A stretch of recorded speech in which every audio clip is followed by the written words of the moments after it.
what we had planned here, we have a pool that we're going to import, just a regular MSF pool, just to give you an idea, and then we're going to go through the screens just to give you an idea what happens. We might even try and clear a couple errors in there just to give you that perspective, and so you maybe that will help you when you're actually doing your processing in your shop. Next slide, please. Okay, accessing GinnieNET, pool import the layout file, apply GenMe edits, host communication, report common errors, and FAQ. So that's basically what we're going to try and cover on Wednesdays in our 2-hour session today. And again, we always try to emphasize the user manual. So those things you want to get used to, how to use the system. The user, that's all that the manual does, just tell you how to use the system. But you also, as new issuers, it's very important to know GenMe's policy. If you're doing new pools, you definitely have to visit the MBS guide. It's a must. You have to read the chapters that pertain to you.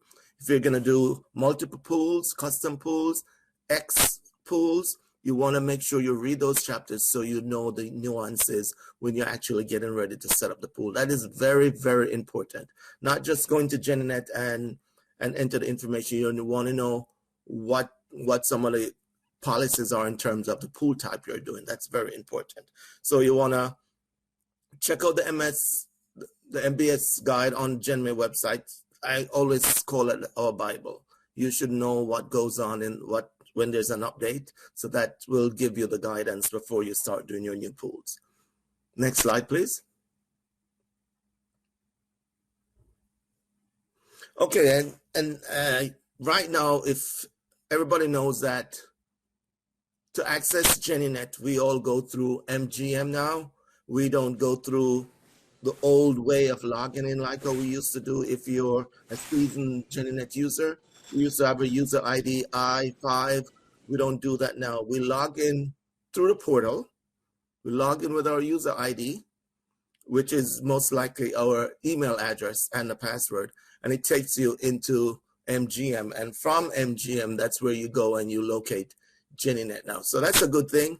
We're not using a second ID with second password, which usually get people flustered because sometimes you don't remember which password is supposed to be used for which application. So now it's single sign-on. Once you're in, you can go on the other application, and then you can choose GennieNet from that drop down. Next slide, please.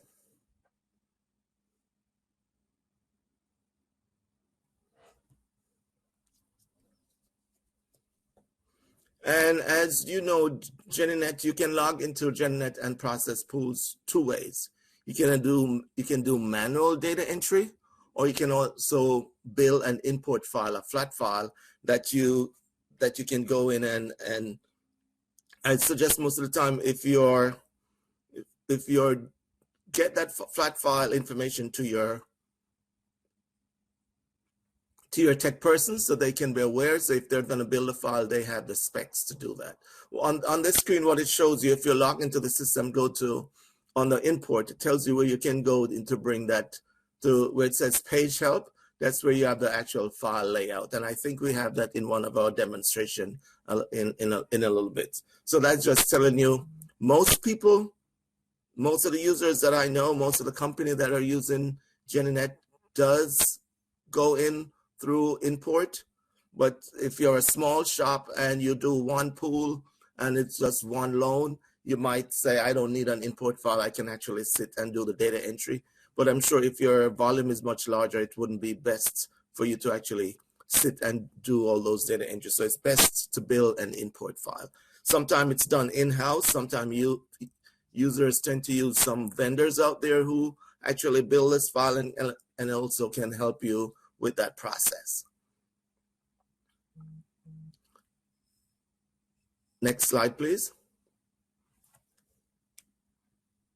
So what this is showing is how you actually go in and import the file. We have a demo which we have coming up a little bit later, which will also give you the steps on what to do here. So of course you build a file, you put it somewhere down on the T drive or wherever you have your drive. And then you'll have to, when you get into GenNet, you're trying to retrieve that file, you'll have to go out there, bring it in so it can be a part of the GenNet process. Next slide, please.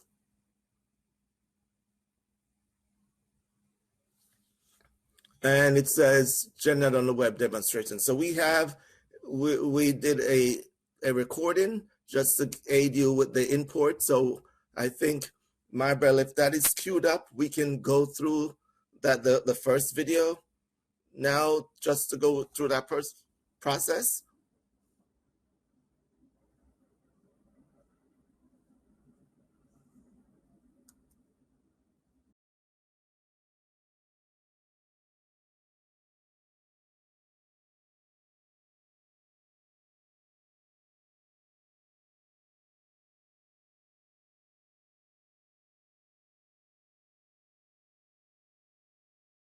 Now we're on the main menu screen. And before we actually do anything, there are two ways to get your pool data into GinnieNet. You can do a manual data entry. That means you're going to enter all the data elements that's needed for that pool. If it's 1 loan, 3 loans, 100 loans, or we can build an import file. So I'm going to show you where you can find the import file layout in GenNet before we proceed. So we're going to go to data export/import. And we're going to choose on the new pool processing, we're going to choose import single family pool, new format. Then on the other side of the screen, we're going to go to where it says right up below, change my password. We're going to choose page help.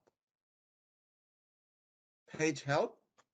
And that's where we have the import file layout. Now, this file you need to get to your tech person who's going to build the import file. Sometimes people use a vendor, and this is already built. So once you get it, you can test it out. So we're going to show you some of the elements. We have the P records, which is most of the pool record, and we have M record, we have S records, C records. So this is what you need to pass on to your tech person so they can build you that import file layout. Okay, so let's proceed and go back to the main menu. Now we're going to do an import file. We have already set up a file, so we want to import it. So you should know where that file is actually saved to your local drive. So we're going to click and browse.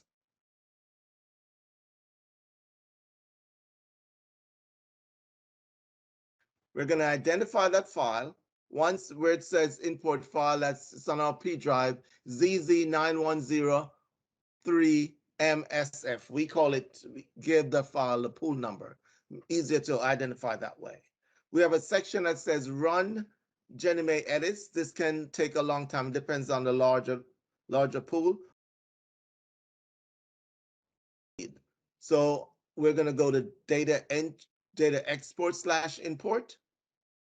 And we're going to choose on the new pool processing, we're going to choose import single family pool, new format. Then on the other side of the screen, we're going to go to where it says right up below, change my password. We're going to choose page help. Page help. And that's where we have the import file layout. Now, this file you need to get to your tech person who's going to build the import file.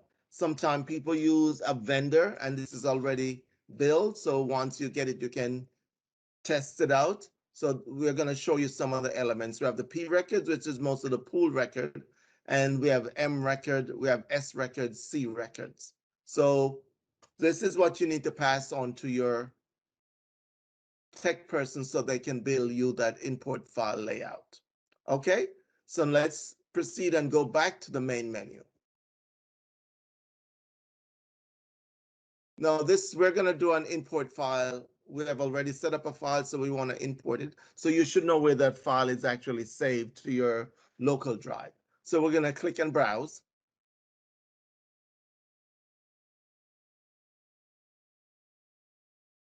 We're going to identify that file.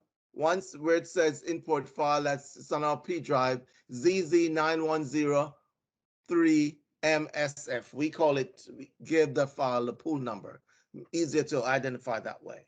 We have a section that says run GenMe edits. This can take a long time. It depends on the larger pool. We're not going to do that. We're just going to import the file itself. We're going to click on import. And it's going to say, make sure that you have added the pool header, which we did, because it's a part of the file layout that's been added to the import file. So we're good. Going to click on OK. We're going to see if that pool came in successfully. Good. That's what we want to see. Pool imported successfully. We just want to check some results.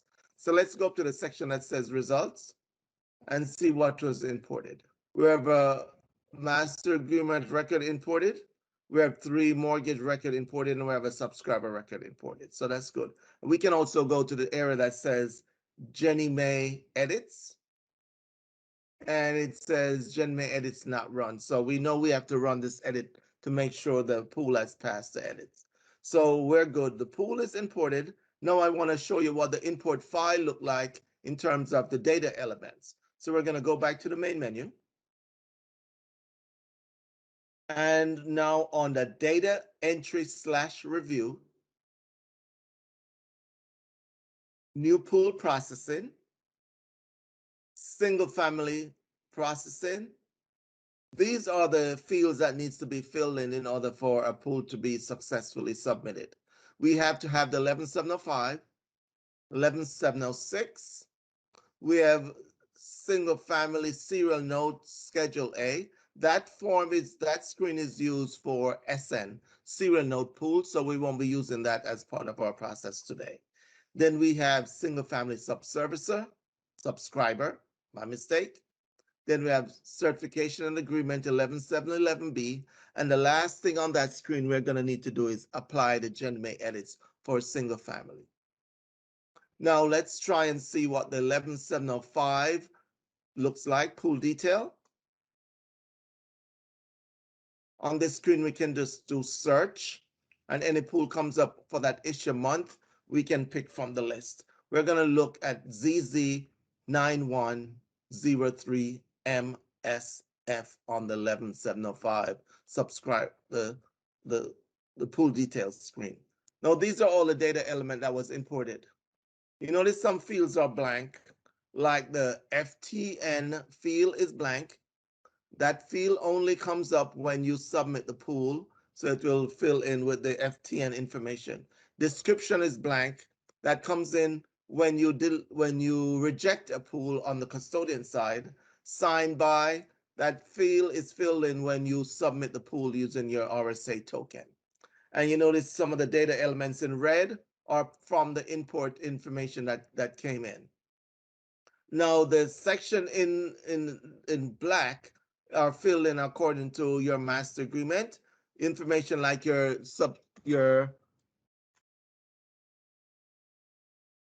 custodian ID, and also you notice at the bottom where it says your PNI and TNI information is also filled in. That came in from your master agreement.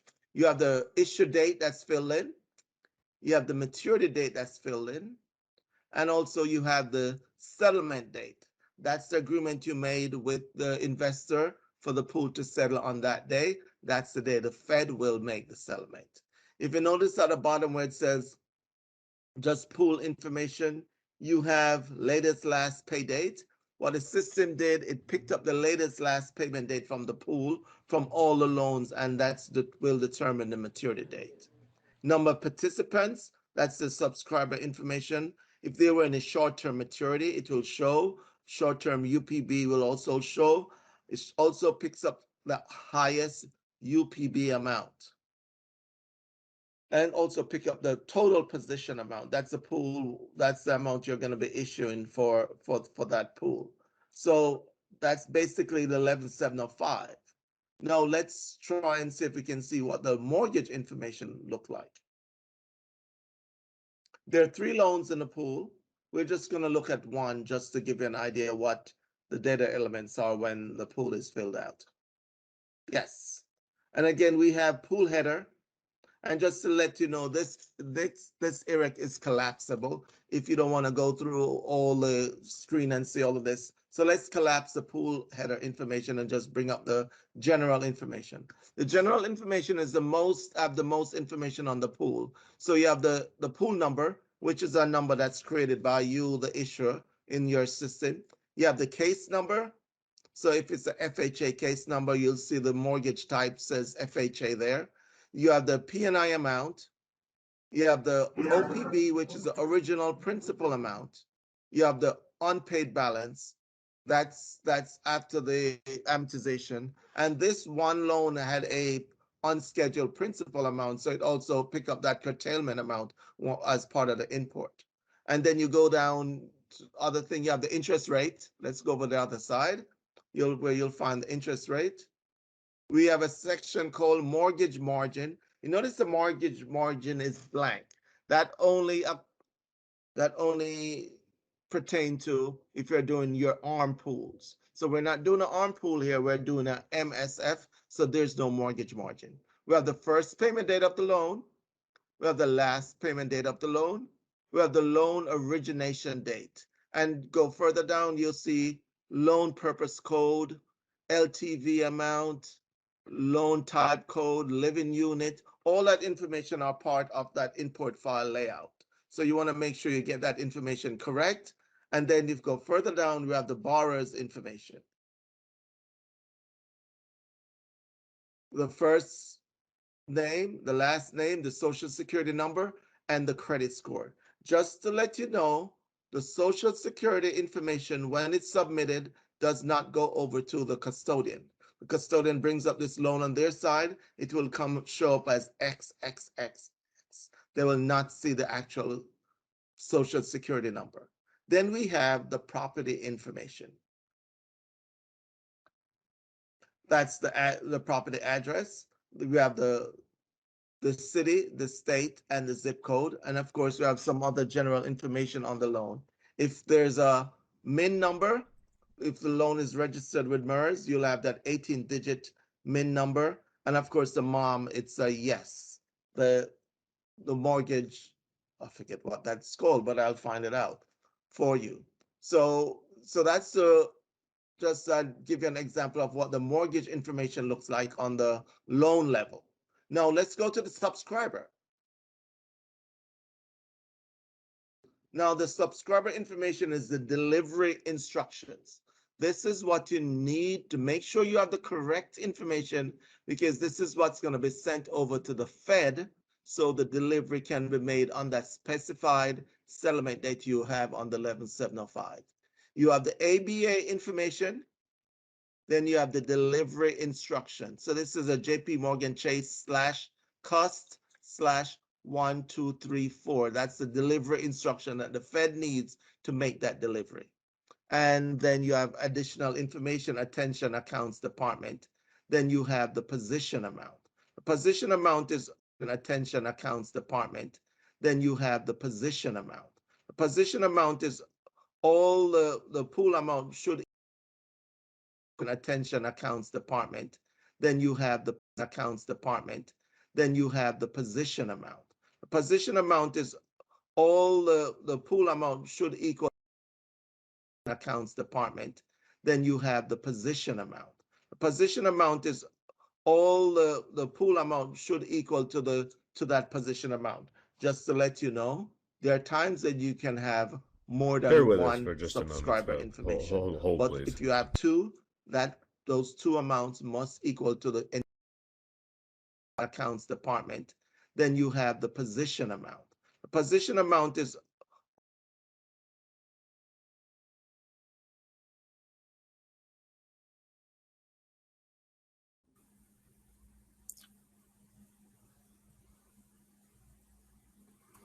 yeah, some gremlin got into that tape.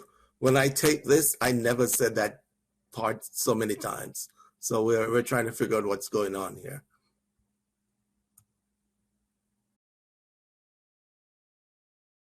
Then you have additional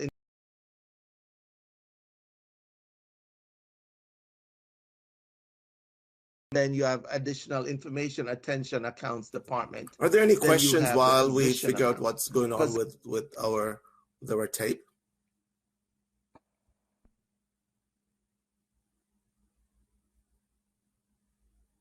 Okay, let's go. Amount is all the pool amount should equal to that position amount. Just to let you know, there are times that you can have more than one subscriber information, but if you have two, those two amounts must equal to the entire pool amount. So please be careful. Make sure you have the proper delivery instructions. If you do not have the proper delivery instruction, when this pool information is sent over to the Fed, and the Fed is doing their due diligence. If it's incorrect, it will be rejected and come back to us at BNY Mellon as a DK. And we would have to get in touch with you, get the new delivery instructions. You want to make sure it's correct because you don't want to mess up your settlement date. You promise the Fed, or not the Fed, your investor this on the 17th, and it's not being delivered because of the delivery instruction. So be careful, make sure you have the correct information there. Okay, next we're going to go to the certification and agreement form. And again, this is all a part of the import file layout. All this information came in. Can you imagine if you were doing this manually? You'd have to enter all of this information manually for every loan or every pool. Now we have two. This screen is a little bit different. We have two statements that we have to choose the correct statement for this particular pool. So we're going to click on edit, and it brings up both statements. If you choose the first statement, then you have to make sure you send forward that 11711A form to the custodian by clicking on yes. If you choose the second statement, doesn't need to send that 11711A form to the custodian. We're going to click and choose the first statement. So we're telling them, and just to let you know, the 11711A form right now is a physical form. So you have to submit that form to them, either send it to them via UPS, via FedEx, because they need to have that form as part of the process. Let's do an update. Successfully update. Now let's go back to the main menu. So as part of our import, we have looked at the 11705. We have looked at the 11706. We have looked at the single family subscriber. We have looked at the certification and agreement, and we're good with that. So the next thing for us to do now is to apply the GenMe edits. The apply GenMe edits is saying all the information that was imported, we want to find out if it was correct. Do we need to make any changes? Do we need to go in the pool and correct some information? So that's what this does. And it's also checking for all the requirements for a MSF pool behind the scenes per GenMe. So it's doing also that due diligence. So we get on this screen and we're going to find the pool that we need. We're going to select our pool. So let's go down and find ZZ9103. There it is, MSF. We're going to put the check mark in it, and we are going to make sure bring it over on the other side to make sure. We're going to use our one arrow there, bring it over. That ZZ109-103 MSF. Now let's go back to the bottom of the screen. You notice you're going to see warning and fatals. If you're a newbie, first time in GinnieNET, first time issuing a pool, setting up a pool, I would suggest for users, you use that warning and fatal errors first. So you'll get familiar with that. If you become an expert and you know what the warnings are going to be like, and you want to just use the fatal alone, that's when you'll just click on fatal. So we're going to use warning and fatal errors. So we're going to go back up to the top of the screen, and we're going to click on that error that says apply edits. I hope, let's cross our fingers. Darn, there are error messages on the pool. That means we have two fatal. Latest last pay date must equal pool maturity. We have to fix that before we can send it over to the custodian. And the sum of our FRB subscriber position must equal pool OAA. So those are two things we have to correct. And what we'll do, we'll pause right here and we'll make the correction after this. So I'm gonna pause. Okay, that's just giving you a little roadmap of the process. We had our import file, we imported, then we kind of looked through the screens just to make sure everything came over okay. And then once we're satisfied with that, we're gonna go through, we did our apply GenMe edits. And we just highlighted two edits there.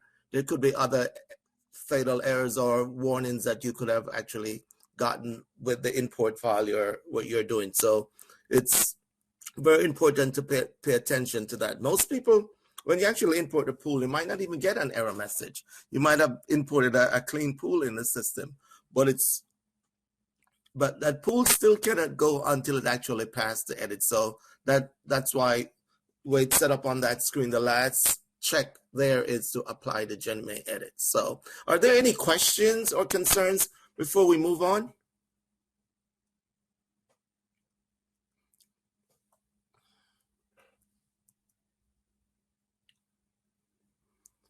Okay, since there are no questions or concerns, let's go into our second video.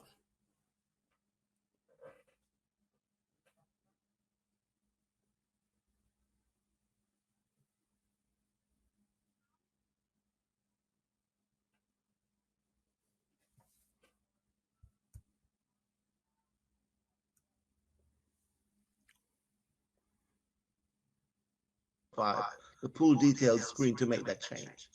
The next one, the sum of the FRB subscribers position amount must equal the pool OAA. So that's definitely in a subscriber screen. So I know where to go make my changes. So we're going to edit from the screen and go back to our return to our main menu. And on the main menu, we're going to go back to data entry, new pool processing, single family processing, and we're going to choose single family pool detail 11705. We're going to just search and put in and just pick a pool number from that listing. And there's our pool ZZ9103. And again, I mentioned that correct maturity date. Part of the process when you're processing your pool is you should know this all time. The latest last pay date equal to the pool maturity. The latest last pay date equal to the pool maturity. You can always find the latest last pay date at the bottom of the 11705 screen, the pool detail screen, your summary page when it summarizes the information on the system. So let's go down to that part. And where it says latest pay date, it says 02/01/2051. So the loan, the latest last pay date in the pool, along with that should be the maturity date, 02. Let's go and see what we have for the maturity date. For maturity date, we have 01. So that's not good. We have to make a change. So to make that change, we have to do edit. Once we do edit, we go down and change maturity from 01 to 02. And at this point, if we want to make any more changes, if we want to change our settlement date, we can do that too. I'll keep that settlement date there. I won't change it. We can go in and change that because we could have come up with a new agreement with our investor that they want a different date. So once the change is made, let's click on update and save that information. Save successfully. So that's a good thing. So our next correction we have to make was on the subservices screen. Subscriber screen, I should say. So let's go to subscriber. And it brings up the information right away. And that has to do with the position amount. So we know that the position amount here should have been 745,091. That's what it is, and we have 745,090. So that would give you an error message. So let's edit and make the change. And again, you don't need to put any 0.00 there. Once the system saves the information, it will add the zeros. And remember, GenMe pools are issued with zeros, no tail, and no point. The pools are issued with zeros, no the zeros. And remember, GenMe pools are issued with zeros, no tail, and no 0.01 or anything like that. So once you have made the change, let's do an update. And save successfully. That's good news. So both of our changes are done. Now let's go back to our main menu. Now, since we have made both changes from that listing, now we need to make sure that the error message have been passed. So we're going to go back to Apply GenMe Edits. We're going to select our pool again. We're going to bring it over on the other side with a 1 arrow. And we're going to apply edits. And then at this point, it says pool number GenMe edit, pool number ZZ9103 MSF, GenMe edit pass. And at this point, this is when we jump for joy and we say, thank you, Jesus. I'm able to get my first pool out and I'm feeling good. But you're not done because the pool has to be submitted. So at least we have actually gone through the GenMe edits and we have shown you how to clear the GenMe edits. So I'll pause here for any questions or answers.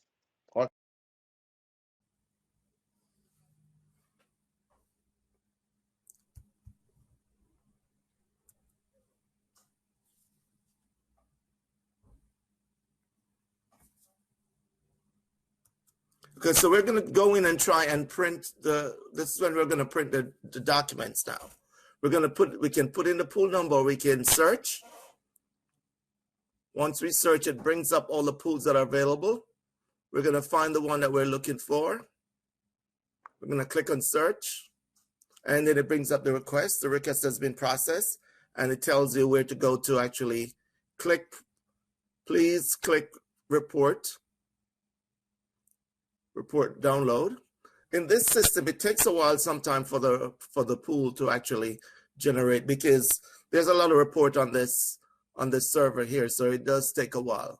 So we usually try and do a refresh a couple of times just to see if it will go away, but the system works on its own. And again, we're in UAT, so just give us some time. But you'll also notice in your shop, when you do this, sometimes you have to wait. It still says submit. So we're trying to see if we can bring up the information.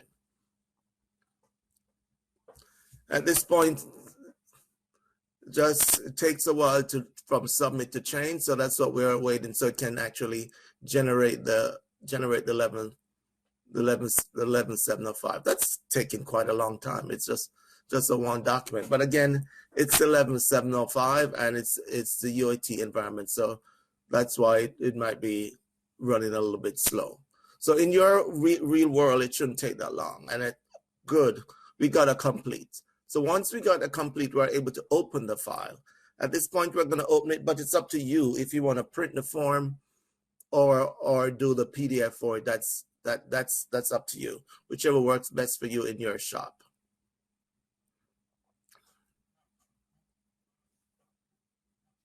And this is 11705. What we did, we try and print another pool without that. We want to show the FTN number. I suggest users print your forms after you submit, so you have that FTN number. So we're just going down the screen just to give you some of the information that's there. You have the subscriber information that's printed out. We have the master agreement information that's printed out. And also at the bottom, if the person who submitted the pool, their name and title would have also printed on that form. So we suggest print your forms after you submit, so you have that information. So that's 11705. Now let's try and see if we can print the 11706 with mortgage data. We're going to do search again.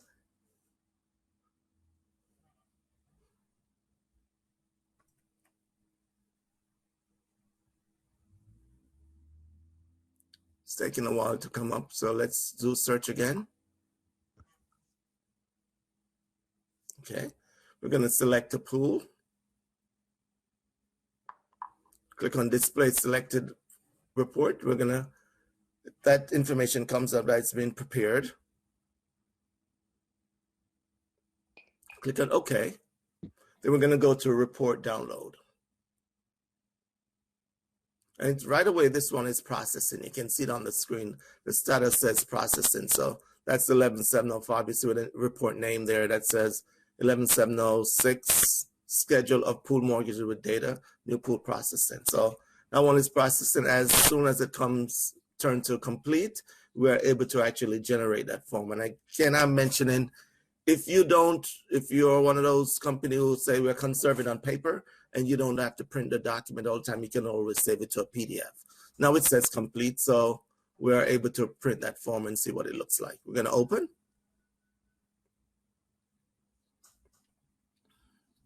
And you'll notice that on the file itself, it has the FTN number that when it was done. That 32-digit number is appended to every form that's submitted via GinnieNET.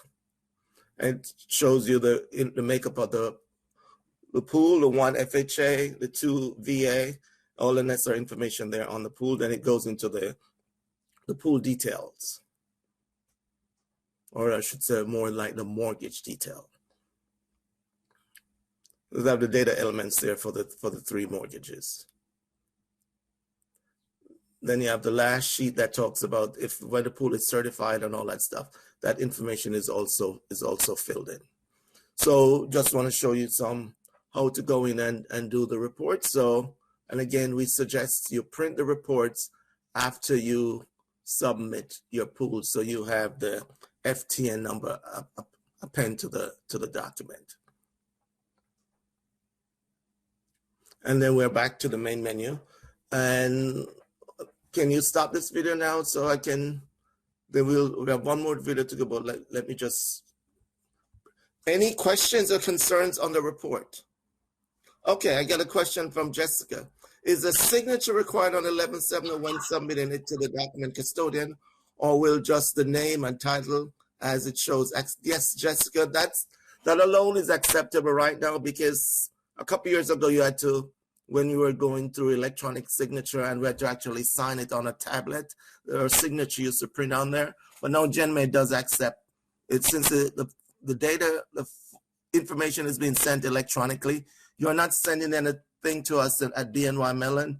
You're basically not sending anything to your custodian in reference to GinnieNET, but the documentation outside that you send. So just the name and title is good enough. And that name and title, of course, is going to be person who's an authorized signer. So that person will be on the corporate resolution. And that's why GenMe doesn't need you to have the wet signature there anymore. I hope that answers your question, Jessica. Okay, so we have imported. We have gone through the pool. We identified 2 errors. Then we went in and cleared up those 2 errors. And we print our documents. So the next step for us, I think, is let us see if we're good and we're ready to go. We can try and submit the pool. So can we go through V4, video 4? Thank you.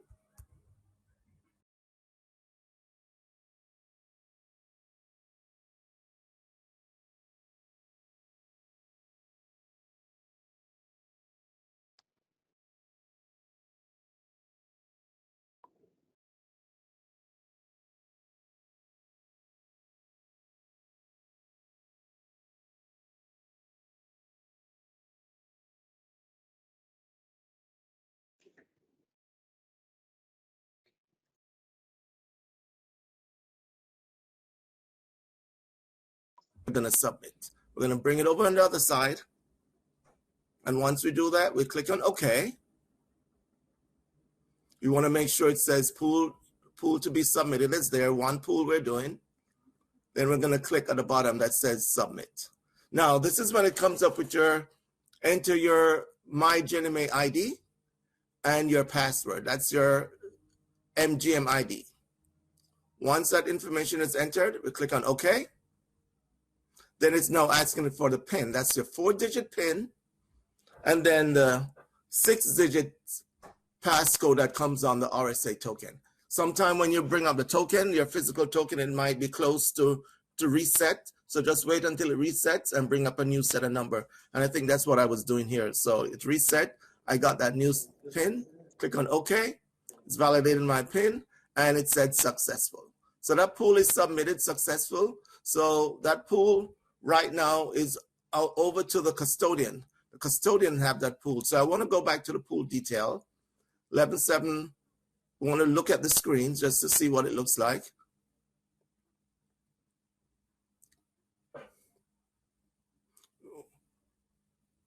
Want to search, we can put in the pool number or search. And there's a ZZ910. You notice edit pass and posted and an FTN number. So that pool is actually now out there for the custodian to get. Just want to bring up the screen a little bit more to show you what it looks like on the screen. There's that FTN, the issuer number, the custodian number, the pool number, the pool type, issue type. It's submitted by Wade Gale, signed by Wade Gale, edit pass, and the transfer status is posted. So that pool is now out there for the custodian to actually go out and receive. So that's what the 11. So that's the information that's appended to the form itself. Okay. Thank you. I think that video ends right there. So any questions or concerns with transmission? And from my demonstration, I just sent one pool. If you are one of those companies that actually set up a lot of pools, you do not have to send them one by one. Just to give you a little insight in that. If all your pools are past the edit and you have 10 pools, you can send all of them, all 10 at one time, bulk submission. Again, it makes it easier for you because you're not using the RSA token 10 times. If you send them one by one, that's what's going to happen. You have to use that RSA token 10 times to actually put that PIN and that passcode in. And once a pool is submitted, the custodian gets notification telling them that there's a pool out there for them to go out and certify. If I always say as part of my training session, I know you might have that relationship with your custodian, and you know what? It might be your first pool you're doing. So what I usually suggest, pick up the phone, call your custodian and say, hey, I just submitted a pool. Can you see if you can find that pool and can you see it in GinnieNET? Although we know notification goes over to them, but just for you to be on your safe side. And if you can even throw in again, my settlement date is 6/18. Give them that hint that they need to get on it and make sure they certify the pool before time. Because if they certify the pool after, you could miss that settlement date, and it could be, maybe you might have to pay some penalties because of you did not meet your obligation to what you had promised the investor. So all that stuff is very important to know. And of course, establish that relationship with the custodian. We know that the system generates an email and sends over to them, but you know what? Custodians might be so busy sometimes looking after some other things, and they might have missed that notification. So nothing beats a call. Just call and let them know that there's a pool out there and the settlement date, what time you're looking for it. And it's very important for the M pools too, because the M pools all have a cutoff time. If you look at the GenMe calendar, the pools are cut off 6 days before the end of the month. So after those 6 days, you cannot submit another pool for the month of June. So you want to make sure they're aware of it. I've seen through my experiences, pools were left out there and the custodian had no idea that they were there. Don't know why, but somehow they seemed like they weren't checking their system. So use that open communication and just talk to them. Say, I sent 10 pools, or 10 pool is coming over. Do you have an idea when these are going to be done? Of course, you're not rushing them because they have to do their due diligence. Whatever the information you sent them via GinnieNET, they have to make sure that information match all the physical documentation they have on those loans. So they have to do their due diligence also. So you just want to say it's a partnership. So once you do your piece and they do their piece, we can get the pool out in time. Is there any questions or concerns? Anything I said it too fast with my Jamaican accent that it kind of missed you? Anything you want me to go over?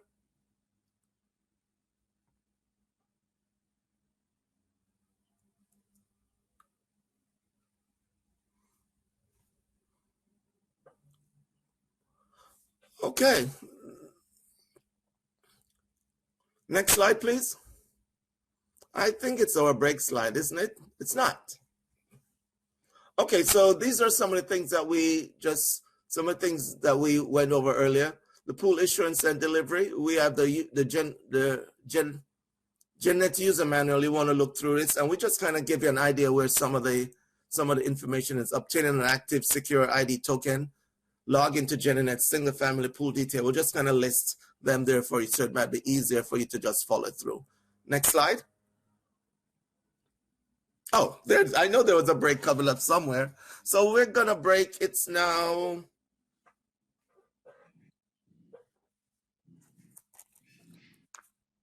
Sylvia, we're gonna break for 10 minutes. What's our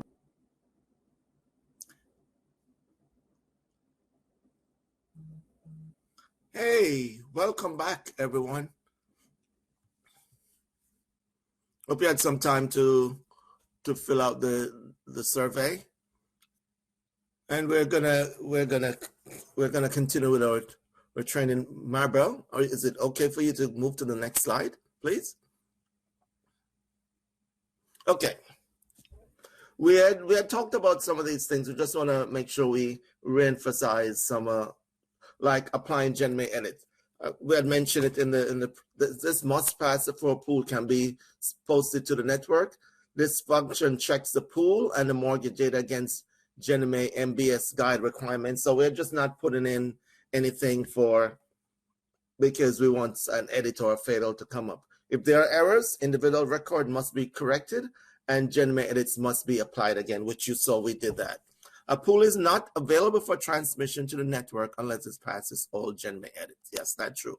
So if you do a pool and it has an error message and you went straight to host communication, hoping to see that pool, it's not going to be there. Because if you go back and look at the status, it's going to say edit not passed. So the pools have to pass the edit before it appears in the host communication section. And again, we always tell you information on the GenMe guide page, not the GenMe guide, this is the GinnieNET manual itself. Apply GenMe edits on page 65. Next slide, please. And this is just some of the things that we went through in the process. So just have it in for diagram what to do and how to do it. So this is what we actually demonstrated during that demo. Next slide. So this would be good for you if you actually need the physical presentation to have as your source. And again, this is what we did with our apply to GenMe edits and the errors that came out there. We went in and try and clear them up. Here we had warnings and warnings, and most warnings are just telling whatever you have there is within the GenMe guidelines, that is acceptable. So GenMe said those are okay, you can move on.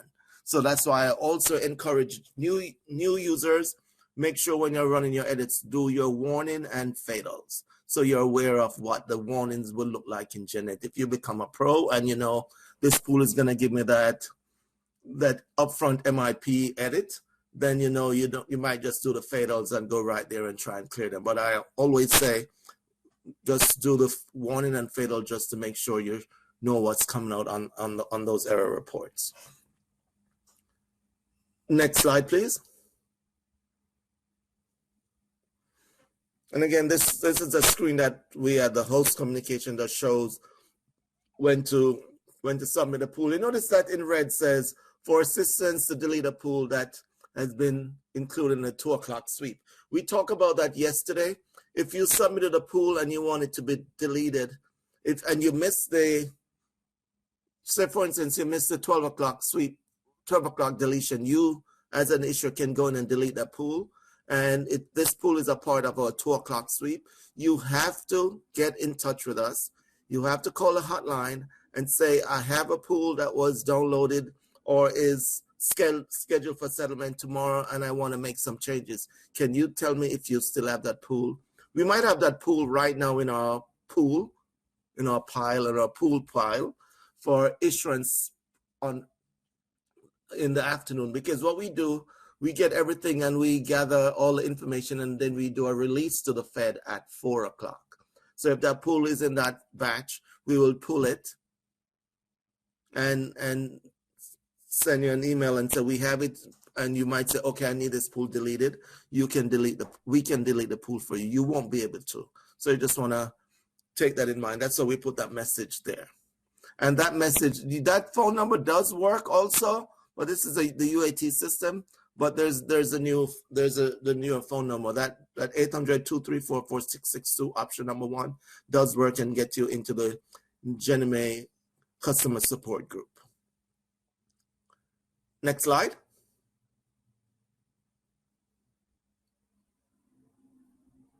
And again, this is just some reinforcement what you saw in that short video that we did with the we sent out the pools. Next slide.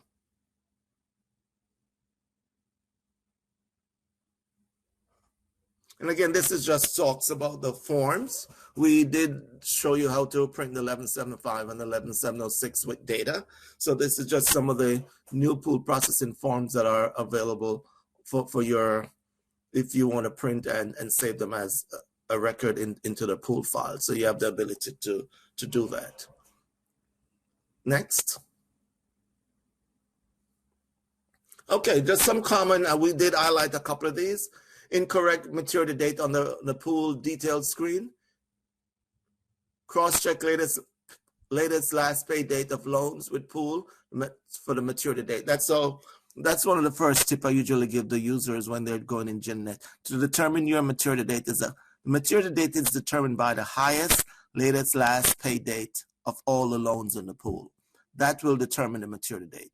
So I mean, at the bottom of that screen, it's going to say if it's a 02/01/2051, but of course, if it's a GenMe 1, it's the 15th, and if it's a GenMe 2, it's always going to be the 20th. So it's going to be 02/20/2051 if it's a 30-year pool.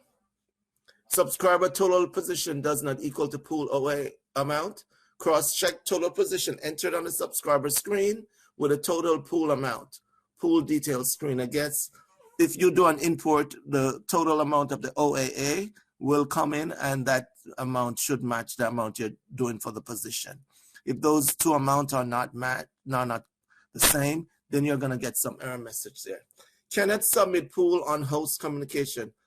Must apply GenMe edits prior to submitting pool. Yes, so those are, you're not going to see that pool in host communication if the edits are not applied.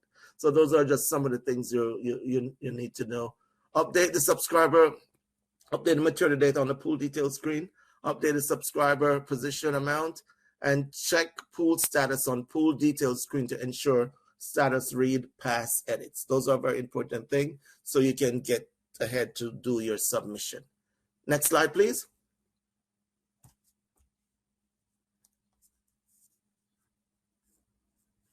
Okay, some FAQs. My pool was issued and I need to pull it back. Who do I? Maribel, is this a poll? Or do we have a poll coming up? This is not the poll, it's just a FAQ. Oh, more FAQ. Okay, cool. Thank you very much. My pool was issued and I need to pull it back. Who do I contact?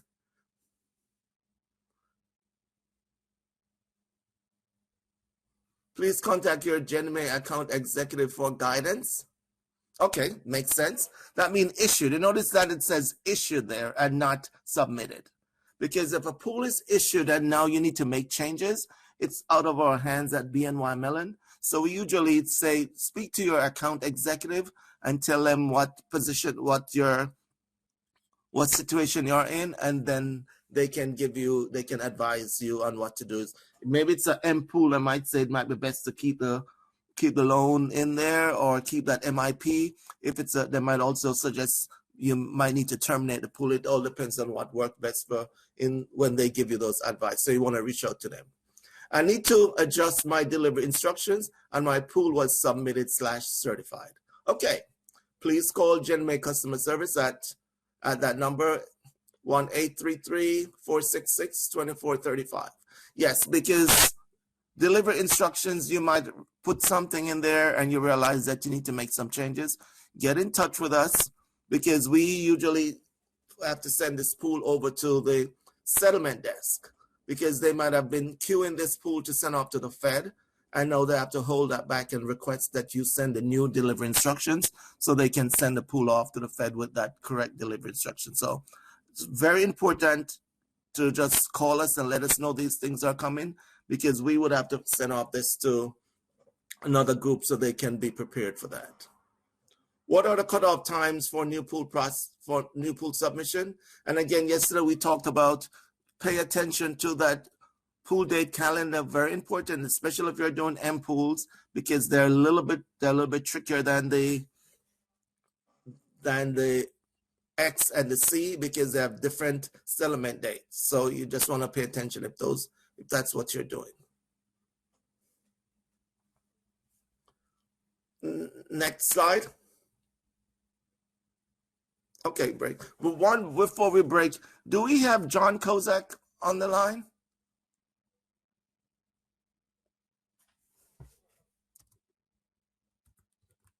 I don't yeah, believe John. Oh, great. Thank you, John. Hi, John. I just want to know, before we go for break, do you have anything you want to add in reference to our first session? Yes, I'll add one comment. On Wade's last comment about a pool is issued and then you want to pull it back, call your account executive. I just want to say, okay, that's okay to do, call your account executive. But if you do want to pull a pool back, I guess, early termination of a pool. There is a section in the guide on that, but there is a review process at GenNET. Okay, so you really have to have a very, very good reason, okay, for wanting to terminate that pool early. Okay, and I won't go through the litany of what's a good reason. Okay, there's a number of them, but not getting the price we were expecting from our broker dealer is probably not a good reason. Okay, so just make sure you have a very solid reason for wanting to terminate a pool when you request it, because it's not just your account executive that has the authority to say yay or nay on your request. This goes to a number of other people in our operations group that want to review it, see the information, and make the decision. Okay, so that's my 2 cents on that. Your 2 cents is always appreciated, sir. We appreciate your answer or your information. Sylvia, I don't think we should Thanks, break. Wade. We just broke, so I'll just find out if there are any more questions. I agree with you. Thank you. Sandra, I saw your question, and what is the cutoff date for amortizing the loan based on the first payment date? Well, if I'm not answering your question right, we can link up after this, and then we can talk about this. If you're doing a June issue pool, all the loans in that June issue pool must have amortization up to the issue month. Of course, you can have some July issue pools, some July 1st payment date in there, and those loans, the OPB and the UPB will be the same because the amortization will be 7/1. So if you're doing a June issue pool, all the loans in that June pool, even if the first payment date is January, must show amortization up to the issue month. And I hope that answer your question in reference based on the first payment date and GenMe purchase / settlement date. Settlement date now, it's you determine the settlement date, and that agreement becomes when you meet the people you're selling the pool information to. That the settlement becomes that you'll have to set up that settlement on yourself. And there's some with the GenMe 2, there are some set settlement dates.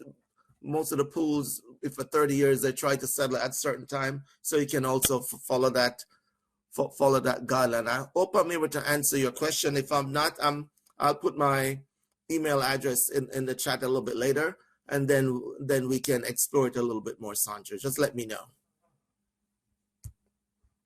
Okay, next slide, please.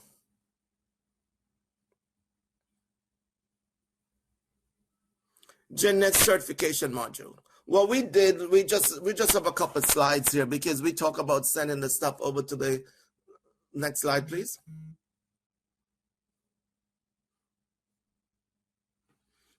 Initial certification of document custodian process, request of release of document 11708, final certification and knowledge check. I think we have we have another demonstration here of the final certification.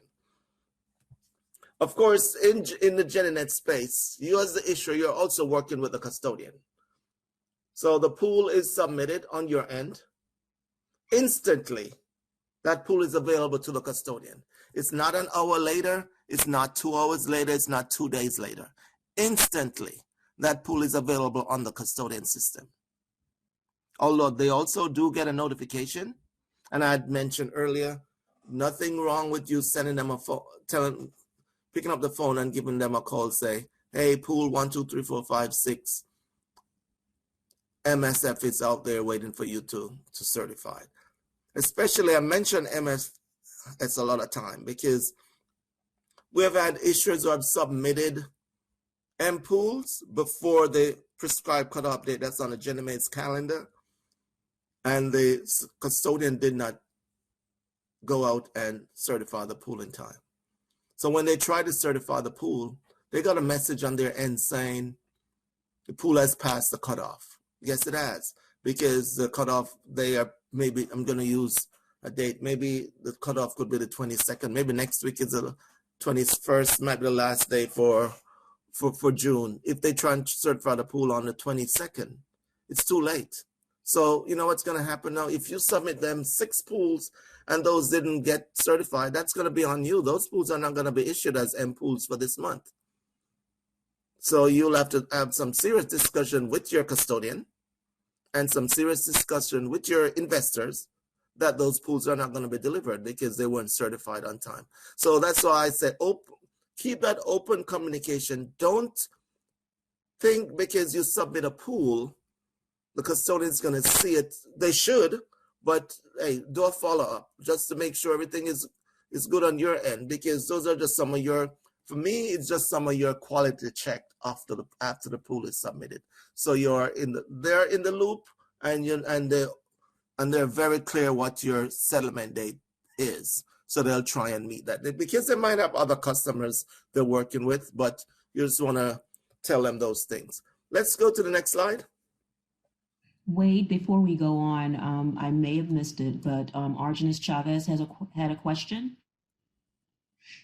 Are we going to go over the requirement for custom pool?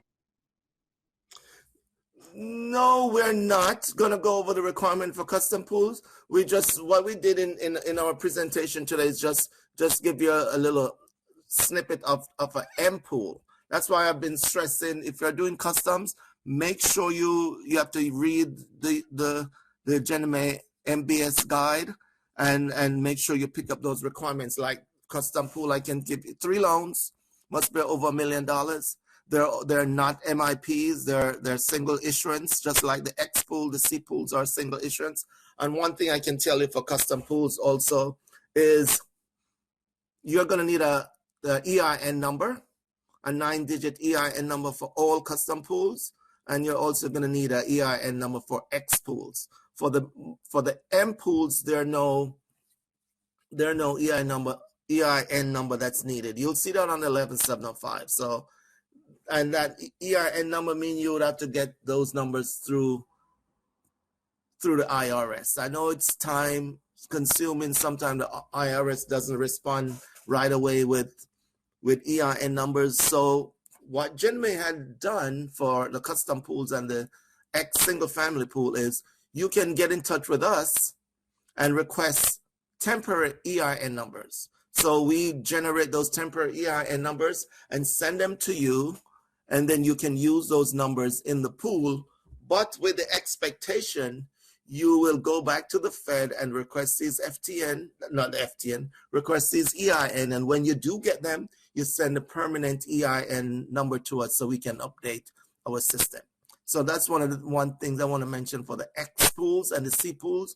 You're going to need an EIN number for every pool you create, and that EIN number have to be unique. You cannot use the same number. Some people tend to use their company's number. You only can, if you use that, you only can use it one time. So you have to, if you need 10 pools and you're doing C pools, you're going to need to get those EIN numbers set up before you start doing those pools. But if you need any other information on, don't hesitate to give me a call, okay? Or send me an email, and I can see if I can get some more information for you. But that's why I always stress. I think that's chapter, I don't know if it's chapter 24 in the MBS guide, what the elements are for a custom pool. So you might just want to check that out. And if you're not clear on anything, you can reach out to your account executive at GenMe, or you can reach out to us at the hotline so we can give you more guidance.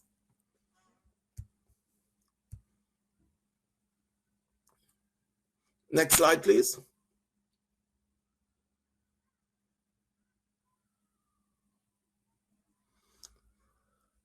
Again, accessing MGM, GinnieNET, just to show you, again, you don't go through GinnieNET using your I500125 email and password anymore. You're now going through MGM to access GinnieNET. Next slide.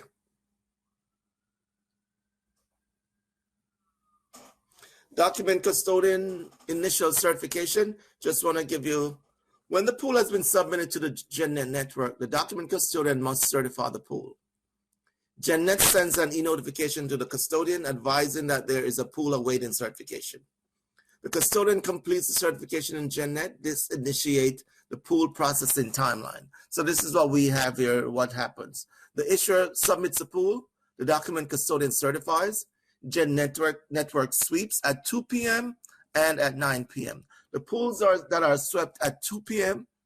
are going to be processed in our 4 p.m. batch. If everything is okay, we'll release that off to the Fed, and those pools can be issued as early as tomorrow morning if the settlement date is the 17th. If you have other settlement dates, then the Fed will deliver those at that time. Also, when the pools are downloaded at the 2 o'clock sweep, it goes through another edit check.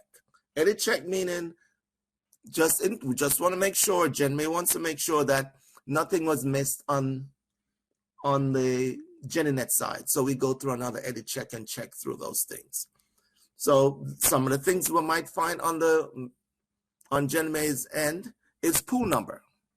We might get a report saying pool number does not belong to issuer 1234. That's an exception. So we will have to get in touch with you. Also, we had mentioned on Monday, insufficient funds. If you're submitting pools and you don't have enough money, it's going to pick it up on the back end. So you're going to get a call. We're going to send off something to your account executive. That could be a delay. So those are things that we're checking. We want to make sure everything is right before we actually issue these pools. Files are revalidated on the new pool processing system. New issuer file with QSIP number is transmitted to the Federal Reserve Bank. pool delivery file are created for the pool settlement, approved for pool issuance, and all that information is stored on the GenMe central registry. So let's just give you an idea what happens on the custodian world when the pool is certified and what happens at the BNY Mellon world. Next slide. And these are just some slides what happens. The custodian system is very similar to the issuer side. Just on the custodian side, they cannot edit anything. If they find something wrong, the address is incorrect on the data that they receive, they have the ability to reject that pool. Unfortunately, it's not the 10 loans that have the problem. It's just one loan, but they have to reject the pool for the change to be made. So they cannot edit anything. It's all read on their side. It's all read only. They cannot edit any of your pools. So they'll do either certified on after they do their due diligence. On the other screen, you see that pool says is a rejection, and there are some rejection messages there. They can select if it warrants or if it fits why they're rejecting the pool. If it's not, they can just leave that section blank. So, and of course, if a pool is certified, it generates an FCN. So the difference is on the issuer side, it's file transmission number. That's a FTN. That's a 32-digit number. On the custodian side, it's an FCN, file certification number. It's the issue number, the custodian number, the pool number, the issue type, the pool type, the date, the time, and the last digit that makes the 32 digits is a security check digit. So you want to make sure, and again, if you want to print after the custodian certifies the pool, you'll see the FTN and FCN number on the 11706 form, not on the 11705. The 11705 will only show the FTN, but if the pool is certified, it will show the FTN and FCN when you print the 11706 form. So this screen is just showing you what happens, just something that what happens in the custodian world. Next slide, please. Hi, Wade. I want to make sure that we got this question from Jody Linder in the chat. Anything different with construction 1X close going into the import? Anything different with the construction? Jody, you would have to explain to me what's a construction 1X close. And maybe we can talk offline on this. I'm not familiar with what that is. Is that a document that you have to process outside of GinnieNET? Most likely, because I don't know that document. But we can talk a little bit more on this if that's okay.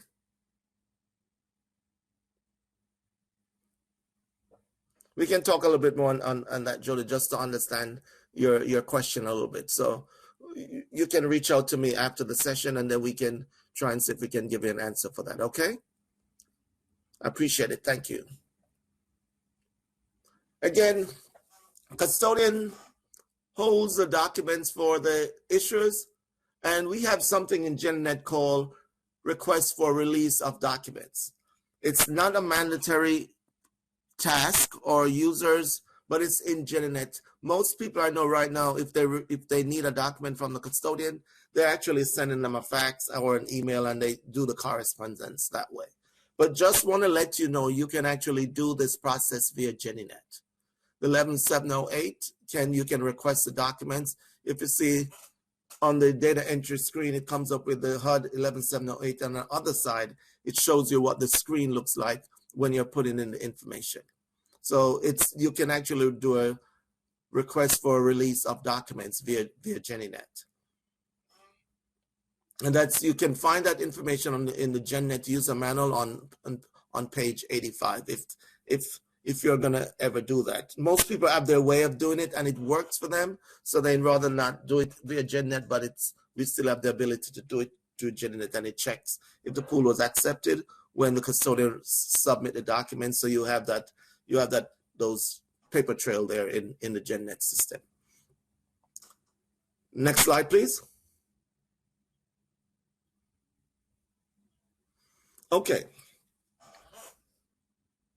Now we just want to talk about some final certification, final certs and recerts. Of course, for final certs, once a new pool is issued, the issuer is required to perform a final certification, which must be completed no later than 12 months after the issue date of the related security. So anything you issue now, you have within 12 months to make sure all the pools are final certified. And then you could be doing recertification. If there's an issuer portfolio transfer or document custodian transfer, the issuer of record is required to submit a recertification for all affected pools 12 months from the effective date to GenMe. All recertifications are done on a pool level or to be submitted via GinnieNET. Yes. In GenNet, all you do is just put in the pool numbers to do the recertification. You're not putting any loan information. So final certs must be done and recertification if pools change and because of a issuer transfer or for document custodian transfer. You have to make sure you do those as part of GenMe process. Next slide. Okay, this just gives you a picture of what happens with certification and recertification flow. The first thing is the issuer. The issuer selects GenNet menu to recertification, enter the pool to recertify, apply the edits, and submit the pool to the document custodian. 1A, issuer retrieves loan detail from GenNet for final certs. 2, issuer completes certification process, including loan substitution if there's one. Issuer selects option to apply certification edits, because once you do a final cert and you go in the pool, maybe you go in the pool to say paid off, or you made changes to an address because initially the address was sent incorrectly, but the custodian did not see it during their initial process. You have the ability during final certs to go in and edit and change that and make the correction to that address. So once you go in and edit and make changes in a final cert, you have to go in and apply the GenMe edits. Issuer applies the GenMe edits and the system flags those that pass the edits. 3, issuer selects option, transmit certified pool, GenNet transmit loan detail of pools to be certified by the custodian. And 4, GenNet sends e-notification to the custodian that there is a pool in the to be certified in GenNet. And 5, custodian retrieve e-notification that there's a pool to be certified in GenNet. Custodian performs certification. So what we try to do is definitely keep the custodian informed. So any transaction that happened in GenNet, if you submit, they get some notification that there's something coming over there to them. So, and again, I always stress, nothing beats, you can always call them and say, hey, I did a final search. Can you see if it's there? I'm a little bit close to the 12 months and I don't want to post a LOC, letter of credit. So I want to get this done as soon as possible. So this is just that process flow that we want to share with you.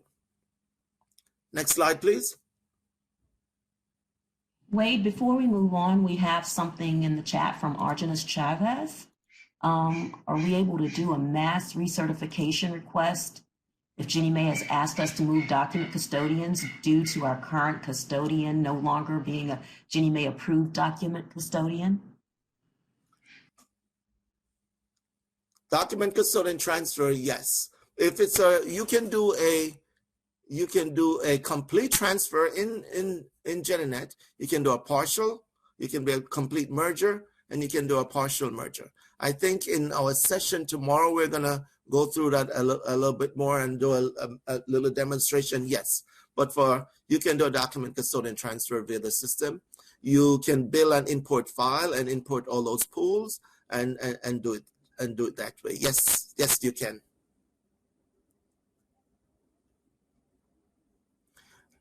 We have a system demo, and I think we're trying to demonstrate here what happens in the final certs, in the final certification space.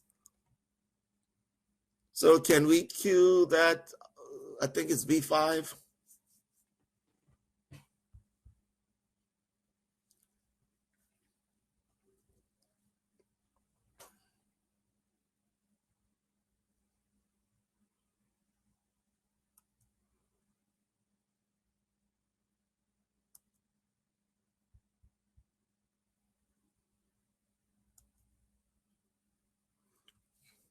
Okay, we're going to go to host communication. We're going to choose certification communication. That's the difference now. If you don't have certification, you cannot do final certification. We're going to put in a pool number that we submitted some time ago. We're going to retrieve that pool. It says the pool is ready to be retrieved. We're going to click on submit. Now we're going to go out there to the network. So we're going to put in our user ID and our password. We're going to click on OK. And that's going to bring in we're going to put in our 4-digit PIN, and then we're going to wait for the 6-digit passcode that comes up on that RSA token fob. And again, sometimes it does change while we're getting ready, so we just wait till it brings up a new set of numbers. So, and I think that's what we were waiting on here. And it's coming up anytime soon. There it is. Put in that passcode, and then we do the validation. And we now on the screen it says retrieve successfully. We're retrieving that pool as an issuer for final certs.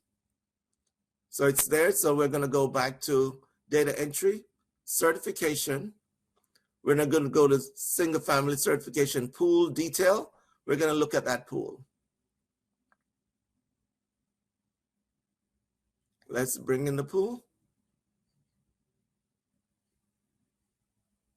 And there's a pool for, if you notice the status of the pool says certified, that means we can actually go in and do the final search. It's one loan on the pool, and we're gonna, this one loan actually is paid in full.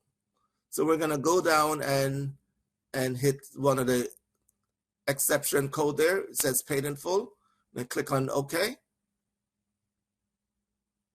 And we're gonna save. Now, because we went in the pool and did an edit, we have to apply the GenMe edit for this pool. So we have to go to apply edit. The pool should show up the VT0825 MSF. Bring it over, apply the edits. Once the edit has been passed, the pool is available to be submitted.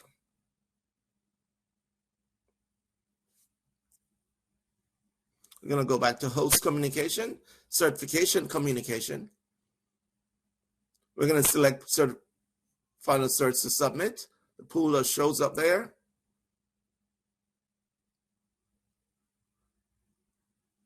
We're going to click on OK, and then it goes through the process of, again, click on submit at the bottom. It goes through, we're going to bring in put in our password.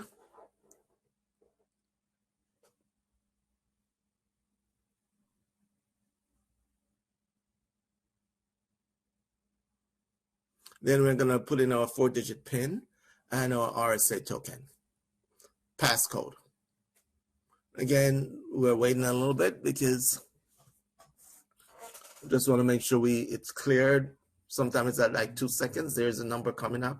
We put it in, then we click on OK.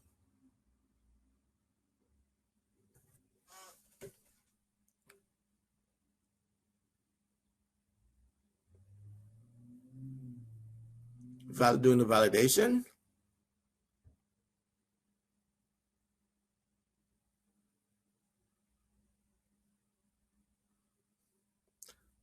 Doing the validation. And sometimes validation can fail, I can tell you that. Submit successful. So that pool is now submitted as a final search. It's out there for the custodian to go out and retrieve and do their due diligence. Let's see what the 11705 look like.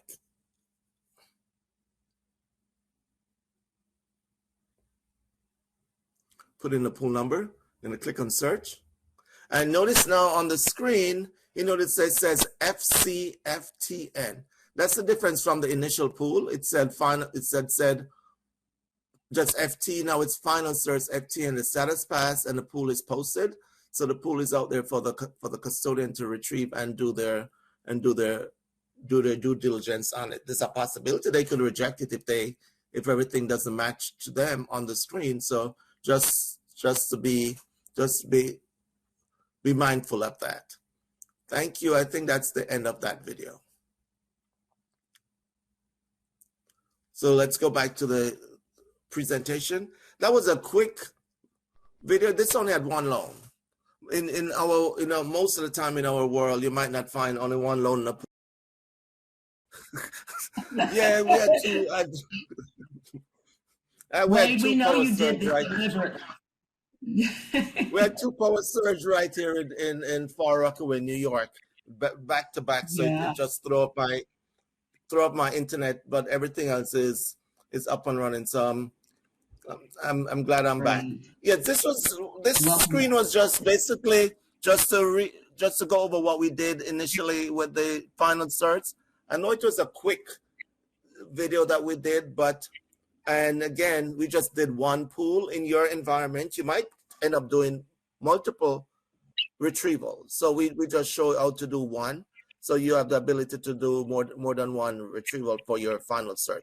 And remember, this must be done within 12 months of the issuance of all your pools. Next slide, please. Before we move on, Jessica asked a question. What is the difference between issuer recertification and document recertification? Okay, it's really document custodian recertification. Document custodian recertification, you're changing custodian. You're moving all your documents from one custodian to the next. And for issuer recertification, those pools move from the issuer change portfolio from one issuer to the next. That's where the recertification come in there. Document custodian transfer, you're doing the custodian transfers. All your pools are moving from one custodian to the next, and you're telling GenMe you're doing that. So that's one of the difference there. I hope that answers your question.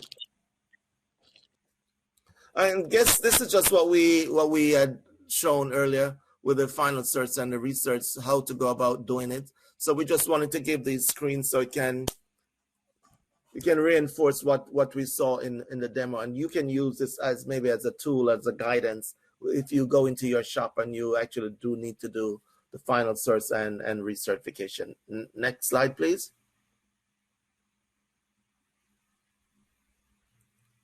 A polling question. Now we want to see if some of the stuff that we talked about in maybe the last segment, if it makes sense and if you can really try and answer some of our questions.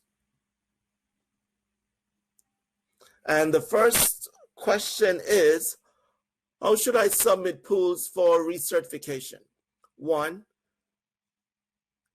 issuers must continue to process pools for recertification on GenNet. 2, issuers can submit a manual recertification request. Or 3, what's the third one?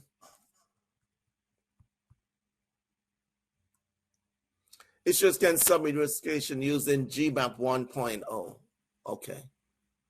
And if I'm gonna look for someone, put in number 3, and I'm gonna hunt them down in a nice way though, and just pat you on your shoulder and say that's wrong. Yes, all recertification right now are done via GinnieNET. And again, recertification is done on a pool level. You don't need all that mortgage information to submit. You just need a 6-digit pool number, pool type, and issue type. And if you have a large portfolio of transfers, you can actually build an import file and import those pools in and do it that way.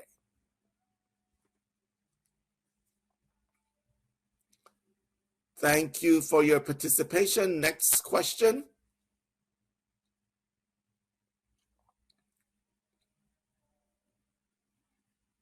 Final cert is due, A, within 12 months from the pool is certified, B, with 12 months after the effective transfer date, C, within 12 months after the pool issue date. What's the correct answer? They're so close.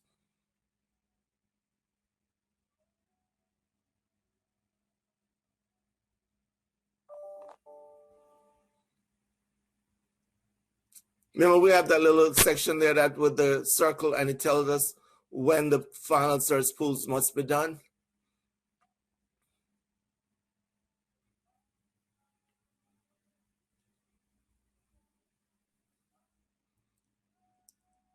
So a lot of people are on the right track. A couple of people are still not sure, but we can talk about that. That's why we're here. We're all here to learn from each other.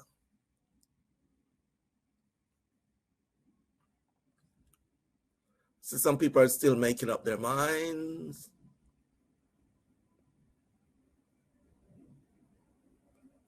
And the answer for this one is actually C, within 12 months after the pool issue date.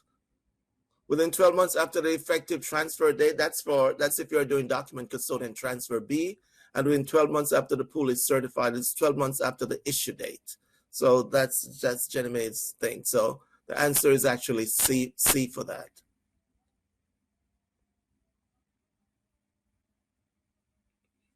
So I still did not convince those 4 people, but that's okay.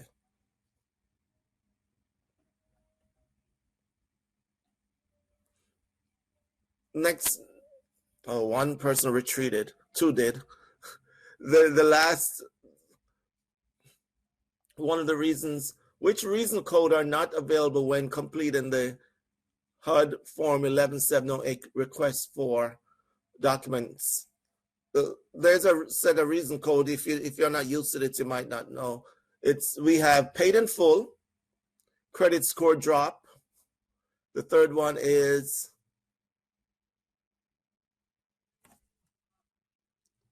third answer for this is loan substitution. Which of these?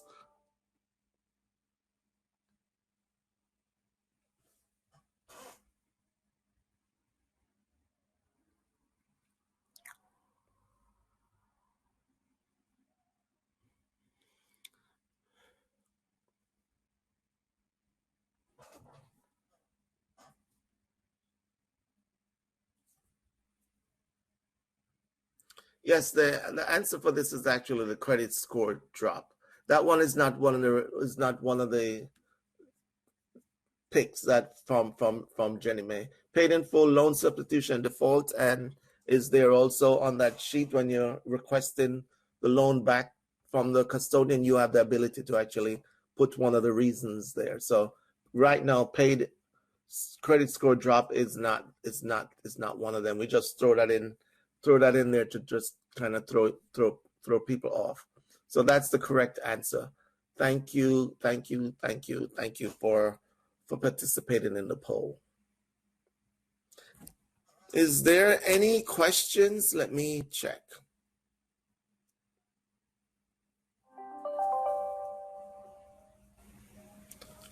Maribel, what is next after the poll?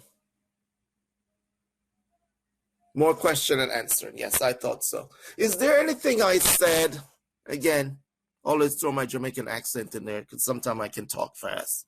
Is there anything I said that you're not clear on, that you need a little more information on?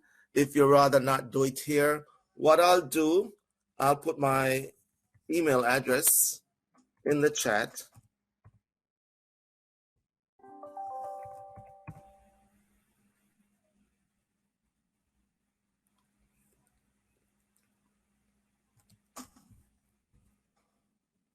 And I'll also put our generic email address that you can get us at the customer service.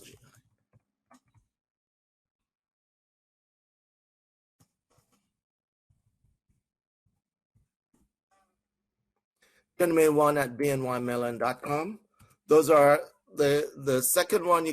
My team are the ones who actually go through those email, and if there's anything they'll reach back to you. If they can respond, if they can answer it right away, they'll respond. If they need to do some research, they'll do research on your questions or concerns. And that was the new pool processing in a nutshell. All we did today was just show how to import and how to kind of clear some errors on an M pool. We did not go into X or C's, but just to let you, those pools are also there. The X's are there, the C's are there, the M's are there. The CRG is there, that new pool type that GenMe just came out with in January. If you're gonna do pools with the CRG, make sure you have all the proper flavor to get those pools in and via GinnieNet. So if you're going to do import, the import file layout is out there on GenNet. If you need to pass it on to your tech people, if you use an external vendor to build that file for you, make sure you do it. If you're doing it for the first time, you can test in GenNet.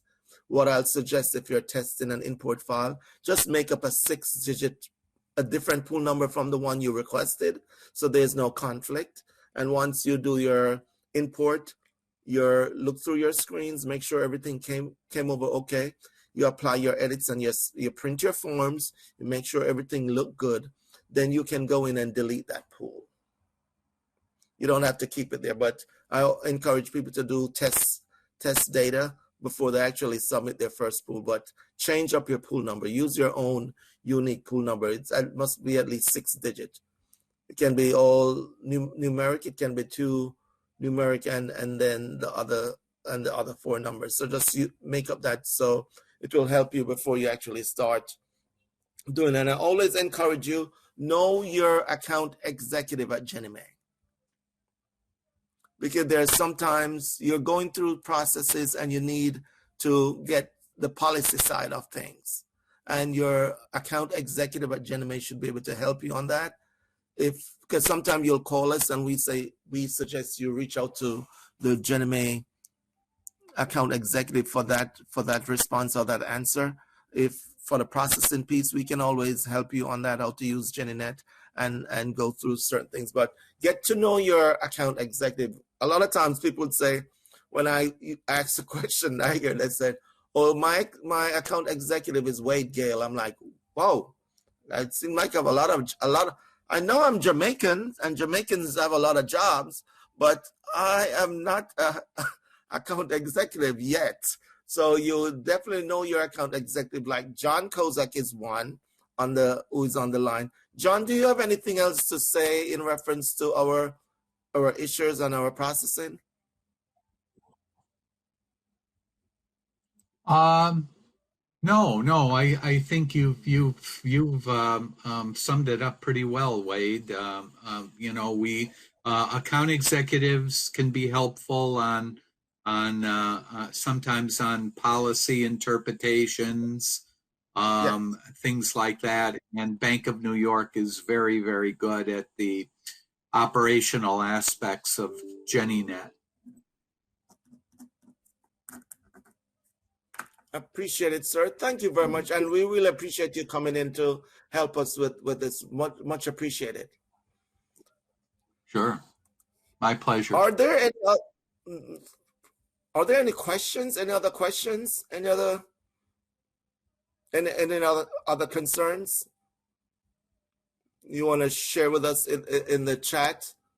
Did I bore you? Can someone tell me? I'm going to ask Roy Briggs, did I bore you? Sandra, did I bore you? Did you get something from this session? I'm just pulling you guys' leg. So then I think our next slide we have, no, it was great. Thank you, Cindy. The next slide we have is just our resources. We during the slides we talk so much about our resources. Can we go to the next slide? And we just want to make sure they're there. These are the resources that will aid you with your processing. The My GenMe organization admin guide, the end user, the master agreement, commitment, request pool number, the access form to get your RSA token. Next slide. We have some more. We have the quick reference card. Those might work for a lot of people because that might be easier for you to understand quickly to get in the process. We have all those quick reference cards, and we have FAQs. So we try and give you as much tool as possible to help you with the process. And we hope from this stuff, and I know we had some little hiccup in our session today, but I hope the information that I gave you, I know it was presented to you, were able to get a better picture if you weren't clear, and to give a better understanding of how to process pools via GennieNet. That is my time, and I hope this was helpful. And I'm going to pass it over to to Sylvia. Thank you, everyone.